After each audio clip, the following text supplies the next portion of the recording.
It's there to put us back in right standing with him so that we can walk in the place and the purpose and the real power, and we can eventually obtain the promise of God. I would imagine, again, that the enemy wanted to keep them with these false coverings on because he knew that they would never walk in healing. And even if they were still in the garden, they wouldn't really have an effect on him. And that's what he's doing today. We sit in church today. And even though we may be in a position, we don't scare the enemy because he knows the reality is that's all it is a position. But you can't do anything to me because you don't have any power, because you're still walking around with hidden sin and bandages on, blood gashing out, no healing. So he knows that we can just walk around and we can sing and we can flaunt it and do all of that, but there's no power. And see, we have to understand that it's through this exposure, falling on our faces, falling on our knees before God, and just being real, basically, is how we receive our healing. One of the things that I can share with you about my own life is that God knows me. I'm just a keep it real kind of girl. I'm a daddy's girl, and I mean God's girl. Keep it real. I mean, as soon as the thought enters in, I'm like, I know you saw it. Where'd that come from? You saw it? I'm sorry. I mean, it's just, I'm not even trying to let this stuff linger, because again, that stuff, like we said last night, it will manifest, and then it'll turn into sin, and then it'll bring forth death. So we have to continually be exposing ourselves, and we have to continually be in right standing with him by, again, going to him and repenting so that he can put those right coverings on us. And the interesting thing I found in the scripture, when I looked at verse 9, it said, "And the Lord called unto Adam and said unto him, Where art thou?" Now, how many of you knew? He already knew where Adam was. It wasn't a question of Adam's location in the garden as if God didn't know. But what I believe God was doing was basically saying, I'm calling you out. Not to embarrass you, not to throw you out of the garden, even though we will find that eventually that was a consequence to the action. But the thing I love about the scripture is that when God asked, where are you? He was basically saying, where are you in me? And he's asking us on tonight, where are you? Really, where are you? I know you have this promise now. I know you have understanding that you're in this place and that you're walking in purpose and you have this power and authority. But really, where are you? Because where you are is going to determine how far you can go. Because if you don't admit the truth about where you are and what's going on in you, all of those other things become null and void. And we want to walk in the fullness of this thing. But what I love about this whole event, and this is what God showed me so plain today when I was at home, was it was interesting that, of course, you see in the scriptures that we read in verse 23 and 24, it says he drove the man out of the garden. He says this 2 times. He says first that the Lord sent him forth from the garden to till the ground from which he was taken. And then in verse 24, it says, so he drove out the man. Now, I can't get into telling y'all why he didn't say Eve too, and I'm not even going to try to go there. I've been studying it, though. You better believe it, because I want to know. However, the thing that's important is he drove the man out of the garden. But what God showed me in verse 21 was even the grace of God and the restoration power of God was still evident even in Genesis, the Old Testament, right in the beginning. Because in verse 21, which occurred before those verses, it said, and unto Adam also, to his wife, did the Lord God make coats of skins and clothe them. In other words, in the midst of knowing that he had to drive them out, in the midst of knowing they had sinned and disobeyed and had separated themselves and hid from him, he still was like, you know what, I'm not even going to let you go out like that. I'm going to cover you. Because he knew that those coverings weren't adequate. He knew that those little leaves, fig leaves that they had tied around themselves, it really wasn't working. But because he's a loving God and a merciful God, and he has made us a promise that he will restore us and restore unto us all that was stolen, he called Adam out and also Eve and let them know, I made you a coat of skins. And the interesting thing is that we see here, this is a type and shadow again of the second Adam, because what happened here, this was the first blood sacrifice that you'll see in scripture.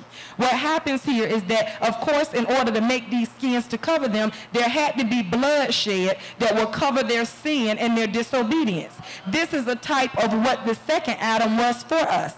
God, in our sin and disobedience, decided, I'm going to make a sacrifice, my own son, me, myself, and I'm going to allow the blood to cover them. So we have to be so grateful to God on tonight, because the reality is, even in our sin and disobedience, he has made a sacrifice that will cover us no matter what we have done, and it cleanses us from all unrighteousness. So we have to understand here that he didn't leave them out there any kind of way. He didn't put them in a position where they wouldn't be properly covered, even knowing that he had to send them out of the garden. Because you have to understand that sometimes we have to face some consequences, and there was a consequence to their action, but he also wanted them to see, even still, after all the judgments that went down and everything that he said would happen to them, there was still his love and still his covering, and he wanted to take care of them.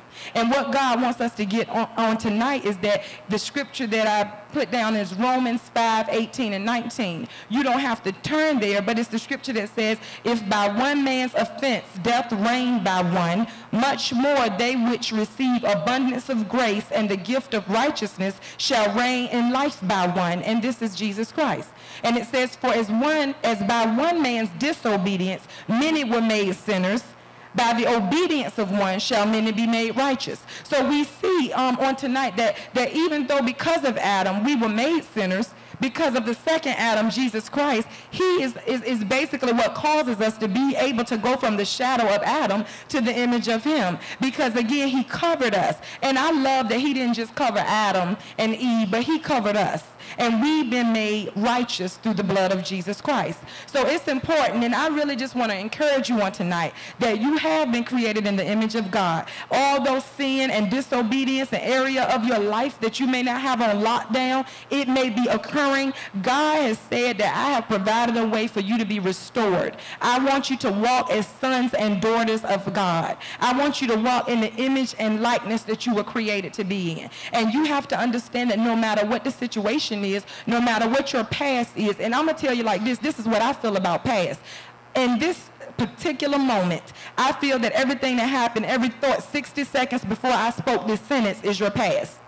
I feel that when we speak the word of God at that moment to touch the heart of a person, their past is everything and every thought that occurred before that word came forth. So when I say your past, I'm talking about even wherever you just came from. I'm talking about even whatever you did last night. I'm not talking about 5, 10, and 15, and 20 years ago. I want to encourage you that regardless if everything in your life is on lockdown, God says basically that I am he that blotted out your transgressions, and for my own sake, I will not remember your past sins. So in other words, because my name is on the line and I have put you in a particular place for a particular purpose with particular power, and I'm taking you through a process, I need you to embrace my promise on tonight, because I've blotted out your sins and your transgressions, your issues and your imperfections, and I want you to walk in the shadow of Christ now. I want you to walk in the fullness of the call of God that's on your life. And I believe that this thing is not just for some people, this thing is for everybody, because everybody God created, he called for something.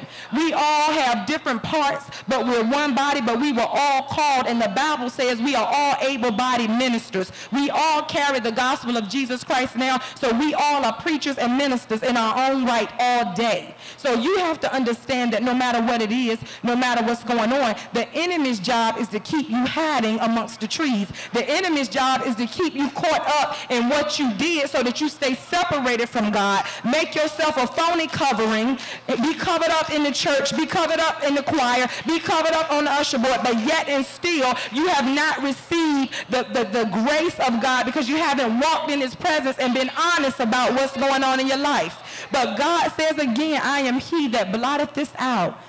And for my own sake, I won't even remember this. In other words, I couldn't remember it if I wanted to, because I would mess myself up. And God is into getting the glory. He says if he is lifted up, he'll draw all men unto him. So he's not trying to embarrass us. He's not trying to put us out there like that. What he's trying to do is open our eyes so that we can receive the restoration and the justification that was made by way of his death. So we have to again be restored and come out of this guilt, come out of this condemnation, come out of these accusatory statements that we allow ourselves to fall prey to when the enemy tells us basically, you know what, you messed up too bad. That's a mess. You were over there with him last week. You were all in her face. You were doing this and you were thinking about that and you did this. The bottom line is that when you turn away from the sin, we talked about it last night, when you make a decision, I'm breaking away from the sin. I'm not going to live in this. I'm not going to be like this, but I'm also not going to let the enemy hold me hostage like this. Then you have to understand that the Bible declares in Romans 8:1-2 that there is therefore no condemnation to those who are in Christ Jesus, who walk not after the flesh, but make a decision to walk after the Spirit. And he says, for the law of the Spirit of life in Christ Jesus has made us free from the law of sin and death. So in other words, Adam failed in the garden. He messed up miserably. He failed at his responsibilities. He failed to be able to maintain the fruitfulness that we talked about on Tuesday night. He failed to walk in the power. And maybe in some areas of your life you failed. Maybe you didn't manage your resources right. Maybe you found yourself in bankruptcy court. Maybe you find yourself like me some days with no money. I don't know, because I'm just not there yet. But you have to understand something, that it doesn't matter about those past issues, because God is saying that, behold, I'm doing a new thing. And you have to understand something, that the enemy wants to keep us in this condemnation and this bondage, thinking about what we aren't, what we don't have, because as soon as you get a word like been poured into y'all all this week, the enemy is waiting on Saturday or waiting on tomorrow to try to tell you that's not for you, that's not going to happen with you, because your credit is messed up, because you can't even manage your money, because you act like you got holes in your pockets. The enemy is waiting to tell you these things, but God is saying that it doesn't matter. Remember no more the former things, neither consider the things of old, because I'm doing a new thing, and now it shall spring forth. Shall you not perceive it? You have to ask yourself on tonight, do you perceive what has happened on this week? Do you perceive what's going on in the spirit? Do you perceive why God is releasing this kind of word in your life? Because God does not release this kind of word in your life unless he's getting ready to do something great in your life. He's trying to prepare you to receive the promises of God, to walk in the blessings of God. But you have to understand something, that the enemy's job is to basically cause you not to. So don't really worry about him. He's on his job, but are you on your job? Hallelujah.